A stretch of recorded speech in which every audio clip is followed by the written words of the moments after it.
Apreciados hermanos, explico la palabra el domingo primero del tiempo de Adviento.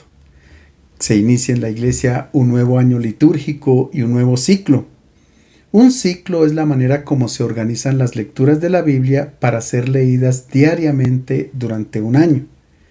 Cada ciclo comienza con el tiempo de Adviento y se caracteriza por el énfasis que se le da a la lectura de un evangelio sinóptico.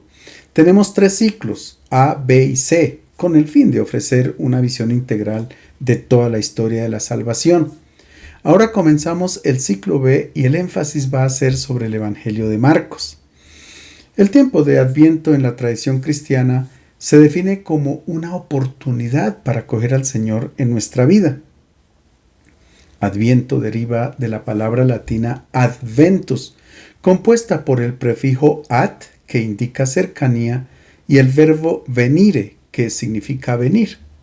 La visita del emperador romano o de uno de sus funcionarios a una ciudad o a una provincia del imperio se definía como un adviento. A este personaje se le preparaba la visita, arreglando las vías, alistando la comida, identificando los problemas que le iban a presentar, esperando las soluciones. Se esperaba con alegría y gozo esta visita porque se pensaba que traía beneficio para toda la población. Nosotros aplicamos la palabra adviento para definir la llegada del Señor en la historia, ciertamente hace más de 2000 años, pero también hoy en nuestra vida. La primera lectura es de Isaías, del capítulo 63, versículo 16, al capítulo 64, versículo 7, una oración a Dios con base en la historia de Israel. Nuestro texto hace parte de la tercera parte del libro, los capítulos 56 a 66, llamada Tercer Isaías, compuesta después del exilio en Babilonia, siglo V a.C. Quienes regresaron del cautiverio comenzaron a reconstruir la ciudad de Jerusalén. Vivían en una situación de pobreza, rodeados de enemigos, padeciendo situaciones de injusticias por parte de sus mismos coterráneos. Los israelitas no solamente reflexionan sobre sus sufrimientos actuales, sino que se preguntan por el motivo que originó la invasión extranjera y la deportación a Babilonia, causa de todos sus males. Para muchos, el origen de la tragedia está en los pecados del pueblo, por los que Dios los ha abandonado, y esta interpretación los conduce al desánimo y a la pérdida de la esperanza. El profeta Isaías quiere despertar la esperanza en su pueblo. Dios intervendrá, se acercará, vendrá a visitarlo y Jerusalén volverá a ser la ciudad bella y la sede de la morada de Dios. Nuestra lectura se presenta como una oración de lamentación, donde se reconocen los pecados del pueblo, se pide perdón y se espera ansiosamente la llegada y la intervención de Dios. Tú, Señor, eres nuestro Padre, porque Abraham no sabe de nosotros, Israel no nos conoce. Tú, Señor, eres nuestro Padre, tu nombre de siempre es nuestro Redentor. Señor, ¿por qué nos extravías lejos de tus caminos y endureces nuestro corazón para que no te respete? Vuélvete por amor a tus siervos, a las tribus que te pertenecen. Estamos como antiguamente cuando no nos gobernabas y no llevábamos tu nombre. Ojalá rasgases el cielo y bajases, derritiendo los montes. Jamás oído yo ni ojo vio un Dios fuera de ti que hiciera tanto por el que espera en él. Sales al encuentro del que practica gozosamente la justicia y tiene presentes tus caminos. Estabas enojado y nosotros fracasamos. Aparta nuestras culpas y seremos salvos. Todos estábamos contaminados, nuestra justicia era un trapo sucio. Todos nos marchitábamos como follaje, nuestras culpas nos arrebataban como el viento. Nadie invocaba tu nombre, ni se esforzaba por aferrarse a ti, porque nos ocultabas tu rostro y nos entregabas en poder de nuestra culpa. Y sin embargo, Señor, tú eres nuestro Padre, nosotros la arcilla y tú el alfarero. Somos todos obra de tu mano. El orante atribuye 2 títulos a Dios. Padre y Redentor. Padre era un título que los israelitas evitaban aplicar a Dios porque procedía del ámbito pagano, donde los dioses eran caprichosos y generaban hijos e hijas incluso con humanos. El pueblo de Israel ya tenía un padre que era Abraham, pero ni Abraham, ni Isaac, ni Jacob los pudieron socorrer durante el cautiverio y menos ahora. Es como si ellos se avergonzaran de los pecados de sus hijos, pero superando toda clase de barreras y precomprensiones, el orante llama a Dios Padre. A partir de este pasaje con frecuencia Dios es llamado Padre y así lo reconoce Jesús de Nazaret. Los judíos del tiempo posterior al exilio esperaban que Dios como Padre interviniera para proteger y salvar a sus hijos. El otro título que el orante atribuye a Dios es el de Redentor. En hebreo se dice Goel, e indica en el derecho israelita al pariente próximo a quien corresponde el deber de defender a los suyos, de mantener el patrimonio de la familia.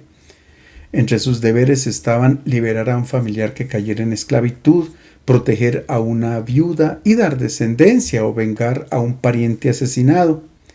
El autor de nuestro pasaje, con el título de Redentor aplicado a Dios, quiere decir que Él será el protector, defensor y salvador de su pueblo.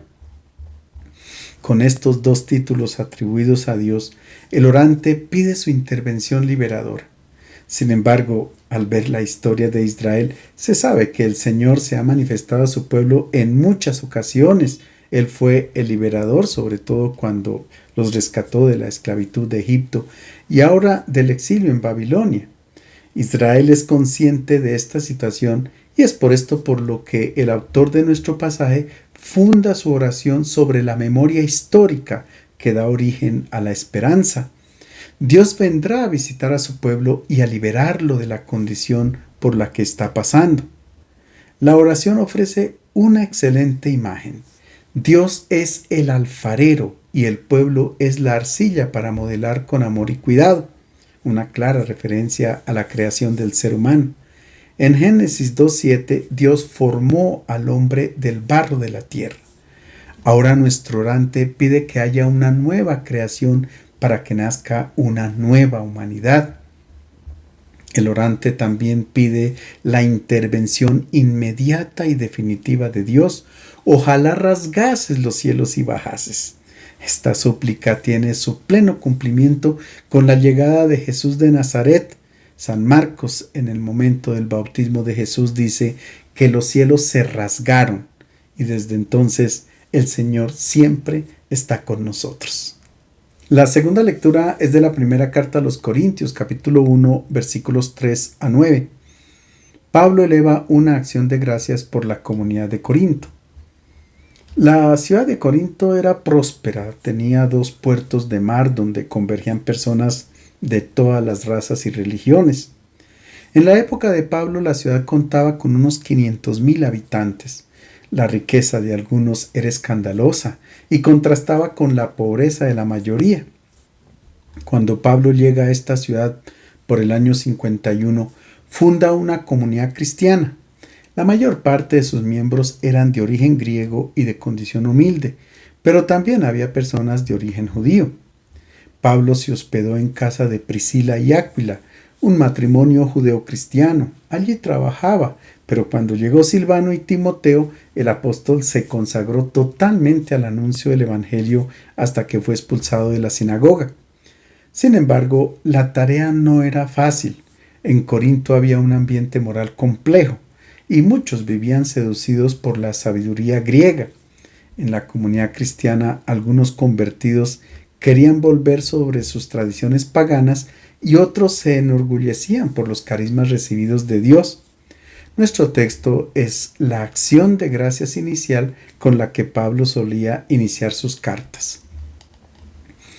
Gracia y paz a ustedes de parte de Dios nuestro Padre y del Señor Jesucristo. Siempre doy gracias a Dios por ustedes, por la gracia que Dios les ha dado en Cristo Jesús. En efecto, por Él han recibido todas las riquezas, las de la palabra y las del conocimiento. El testimonio sobre Cristo se ha confirmado en ustedes. Por eso, Mientras aguardan la manifestación de nuestro Señor Jesucristo, no les falta ningún don espiritual.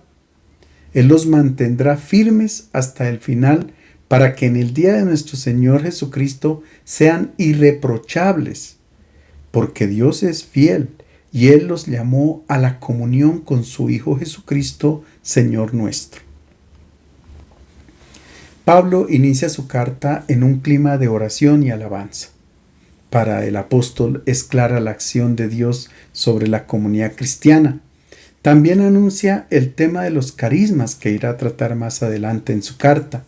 Dios, como buen Padre, ha derramado gratuitamente sus dones o carismas sobre las personas, no para que se enorgullezcan, sino para el bien de la comunidad. Los cristianos deberán tener muy claro que la sabiduría de Dios no siempre coincide con la sabiduría de los hombres. Por tanto, los carismas están en coherencia con el Evangelio y no con los valores apreciados por este mundo. Los carismas muestran la acogida del Señor Jesús y están orientados a la construcción del reino de Dios. El Evangelio es de San Marcos, capítulo 13, versículos 33 a 37. La última parte del discurso escatológico donde se habla de la venida del Señor.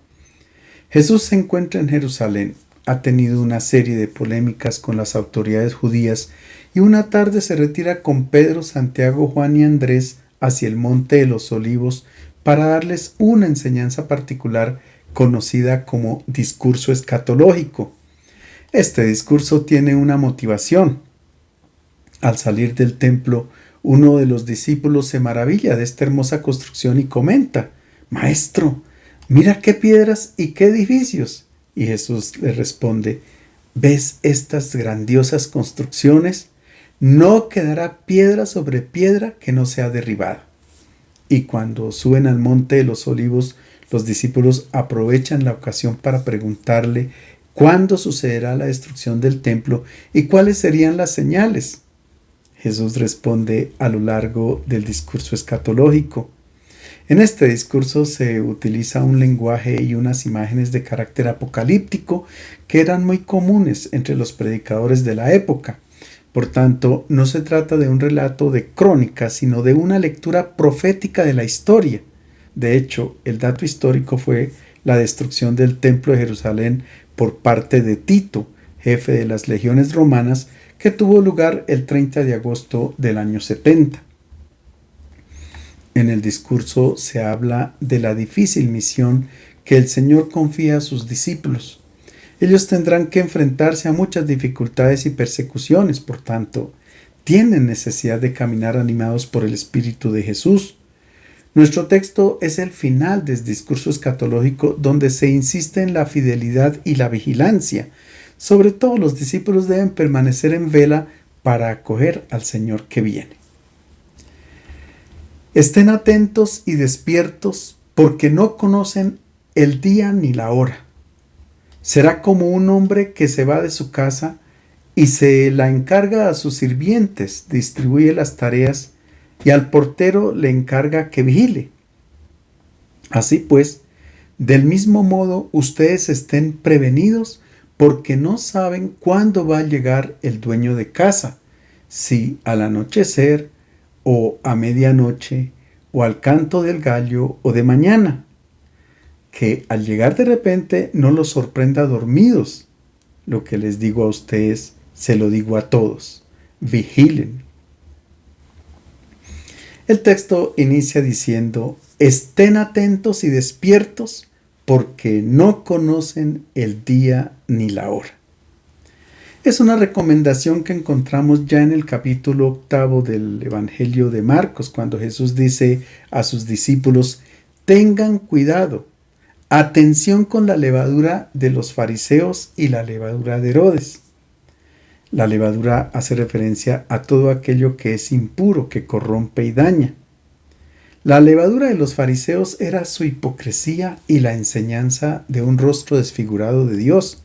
Ellos presentaban a un Dios justiciero y vengativo. Jesús dice: el rostro de mi Padre no es así, es amor y solo amor. La levadura de Herodes hacía referencia al afán de poder y a la justificación del dominio de Roma. Estas levaduras pueden dañar la vida de los discípulos. Es por esto por lo que Jesús inicia su discurso escatológico con una exhortación.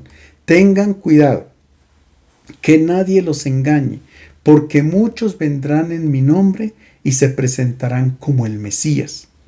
Sí que conocemos a lo largo de la historia a muchos que se presentan como salvadores, como la panacea para todos nuestros problemas, pero nos esclavizan, no nos permiten vivir libremente. Hay que estar vigilantes porque aparecen como un modelo de vida, pero sugieren los valores de este mundo que no están en coherencia con el Evangelio de Jesús. Es por esto por lo que tendremos que estar despiertos, porque si nos dormimos perdemos el contacto con la realidad, entran en nuestra vida y nos esclavizan. Jesús pide vigilancia para identificar claramente al Señor que viene, porque no se sabe ni el día ni la hora, y por tanto se puede perder la oportunidad de acogerlo. En el texto griego no se dice día y hora, sino kairos, que indica un tiempo breve en el que no se puede dejar pasar una oportunidad, y este tiempo no lo conocemos. Pero Jesús nos lo explica con una alegoría. Será como un hombre que se va de su casa y se la encarga a sus sirvientes, distribuye las tareas y al portero le encarga que vigile. En esta alegoría, el hombre que se va de la casa es el Señor, pero no porque se va lejos, sino porque ha cambiado su modo de estar presente en este mundo. Como resucitado, está más cerca de nosotros que cuando recorría los caminos de la Palestina. Por eso aseguró a sus discípulos que estaría con ellos hasta el fin del mundo.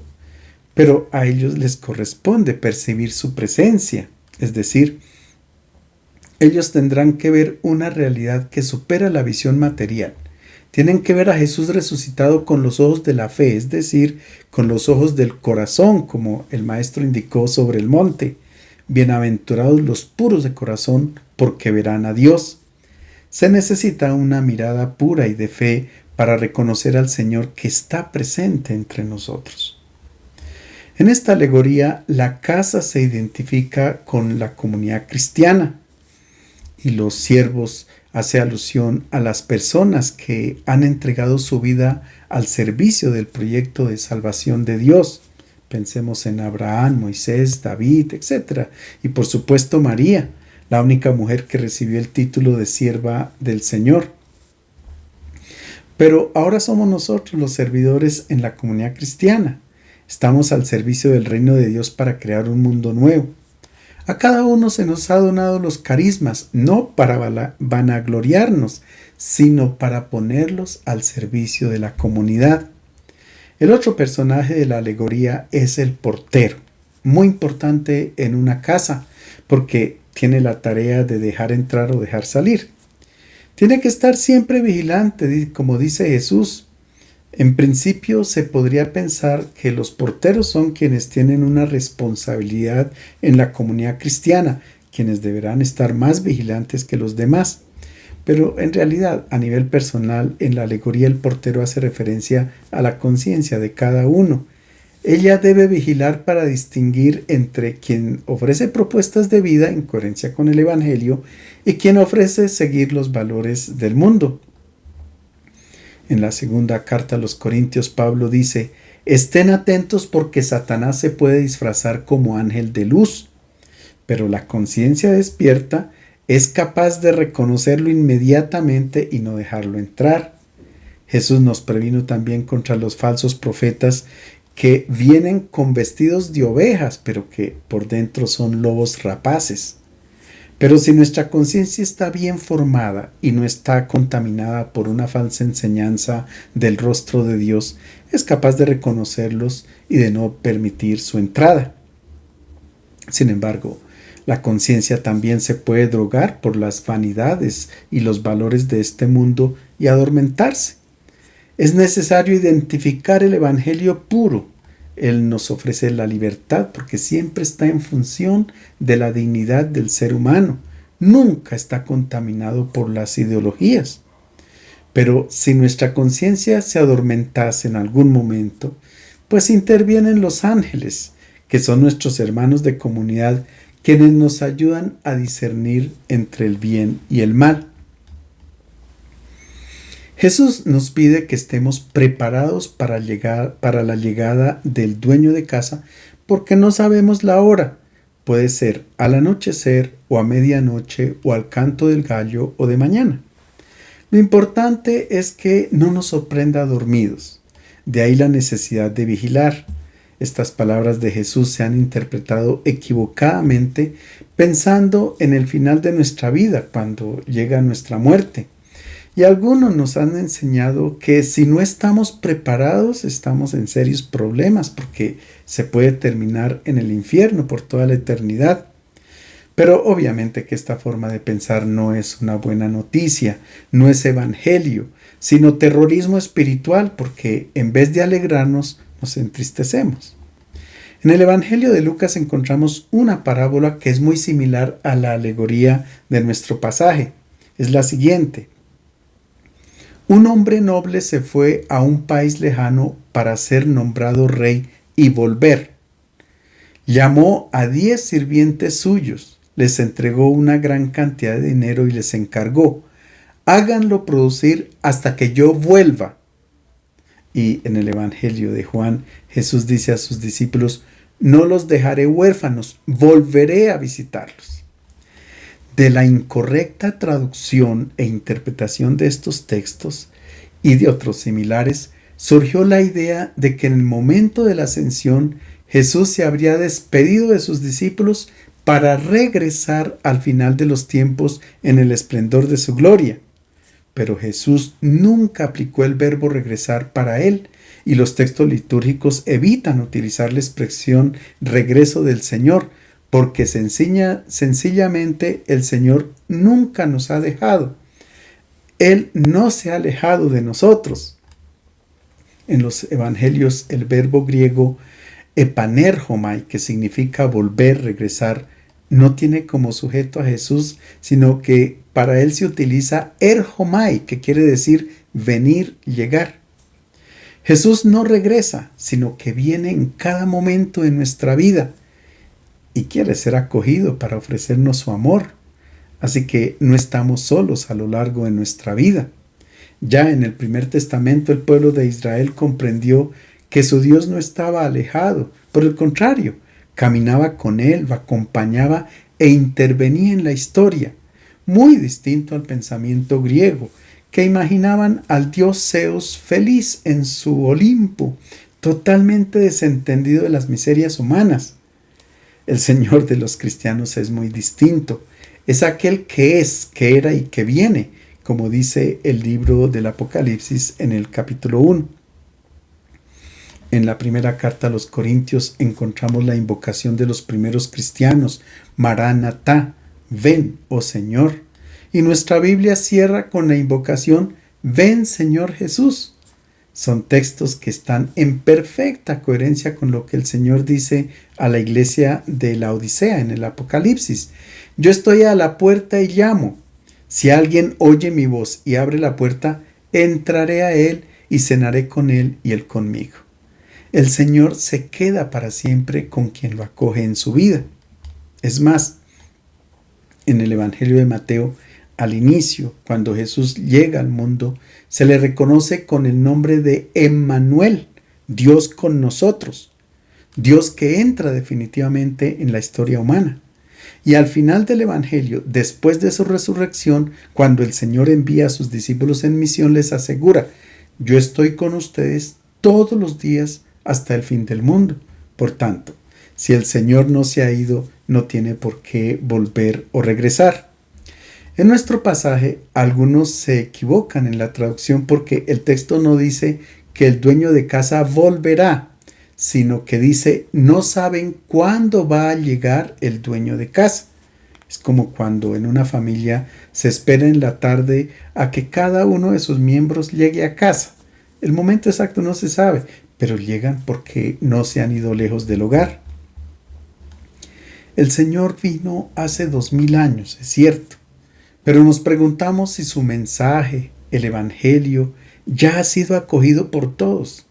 Tal vez la respuesta es negativa, aún no, porque es posible que todas nuestras decisiones todavía no las tomemos en coherencia con las enseñanzas de Jesús. Aún no somos capaces de distribuir los recursos naturales, los alimentos y de tener condiciones de vida dignas, como indicó el Maestro, porque prevalecen nuestros propios intereses. Es por esto por lo que hay necesidad de prepararnos para que el Señor venga con la luz del Evangelio, para aclarar las tinieblas que envuelven nuestro mundo. Por tanto, el Adviento no es solamente el tiempo de preparación para celebrar la Navidad y recordar el nacimiento de Jesús en Belén, sino que se trata de preparar el presente, porque necesitamos que el Señor venga para que acontezca algo nuevo en nuestra vida y en nuestra sociedad. En el Evangelio de hoy, Jesús nos explica cómo tendríamos que prepararnos, cómo tendrá que ser el Adviento. Es muy importante comprenderlo, de lo contrario nos puede ocurrir como al pueblo de Israel, que no estaba preparado para acoger al Mesías, porque razonaba y actuaba con una lógica antigua de acuerdo con los valores y los criterios del mundo. Nos puede pasar a nosotros lo mismo. Si continuamos actuando de esa manera, nunca veremos el mundo nuevo propuesto por Jesús. El encuentro con Jesús es un kairos. Es un momento oportuno, una ocasión que no se puede perder. Él viene para hacernos el bien, para disipar las tinieblas de nuestra vida. Sin lugar a duda que habrá también una última venida del Señor cuando nos encontremos definitivamente con Él. Entonces Él nos acogerá a todos, incluso a quienes se han equivocado en la vida. A ellos el Señor también los abrazará. La mala interpretación de este texto ha cambiado el gozo del abrazo con el enamorado por el terror de encontrarnos con un juez severo y cruel, sobre todo con quienes se han equivocado en la vida. La gracia del Adviento consiste en saber que el Señor viene hoy. Por tanto, es necesario reconocer cuáles son los rincones oscuros de nuestra vida y de nuestra sociedad en los que aún no ha entrado la luz del Evangelio. El orgullo, la codicia, el afán del poder para dominar, la corrupción, etcétera, etcétera. En el momento menos pensado llega el Señor para liberarnos del pecado. En el Evangelio de Mateo, Jesús dice que el Señor vendrá en la noche como un ladrón sin que el dueño de casa sepa a qué hora, de lo contrario, estaría vigilando y no permitiría que asalten su casa. Las 10 vírgenes también fueron sorprendidas a la hora menos pensada, mientras dormían. Se insiste mucho sobre el tema de la noche porque los maestros de Israel enseñaban que había 4 noches en la historia del mundo. La primera noche de la creación, cuando Dios dijo que exista la luz. La segunda noche fue cuando Dios estableció alianza con Abraham. La tercera, que es la madre de todas las noches, cuando Dios liberó a los israelitas de la esclavitud de Egipto. Y la cuarta noche es la que espera a Israel para que Dios intervenga y cree un nuevo mundo donde comience su reinado. A esta cuarta noche se refiere nuestro texto. El Señor llega durante esta noche cuando la humanidad prefiere las tinieblas a la luz, como dice San Juan.